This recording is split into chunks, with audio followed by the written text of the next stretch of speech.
Good.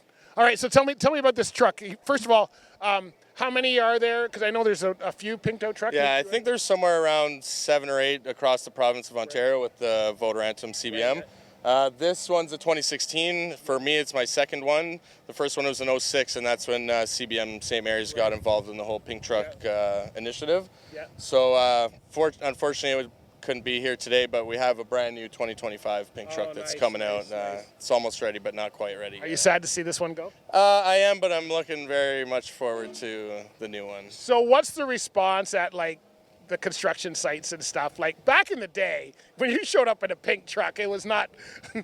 Construction guys are like truckers. They're not the most and they cool, assume that a female's supposed to drive it or whatever, and I just explain, it's for breast cancer, right? And we're raising money to save the boobs, so. Because every time I saw a Mary Kay car, I go, you got to be a really good individual to drive a truck with that, or a car with that color, and then here we are, right? So. Well, if you asked me 8 years ago when I first started driving it, the response on the job sites was actually not the greatest. Right. I mean, it was kind of 50-50, but now we get a lot of positive feedback from it, and doing all the breast cancer run for cures and open houses, community events, it gets a lot of exposure. Does it make you drive differently with all of this, the attention that it gets? Not really. At the beginning, everyone's eyes are on you, but now it's just another thing, right? Like if I rarely have someone in the truck with me, but they'll always be like, oh, that guy's taking a picture, oh, that person's taking a picture, and it's like, it's second nature to me. Everyone's always. I see it all the time because I live in Burlington, right where your yard is there off Howard Street, so I see one going by all the time, right? Yeah, so nowadays, as future progresses, it's gotten a lot more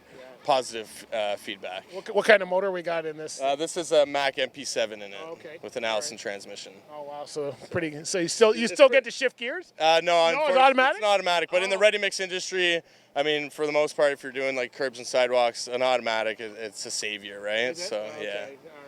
So I can't sell you a shifter?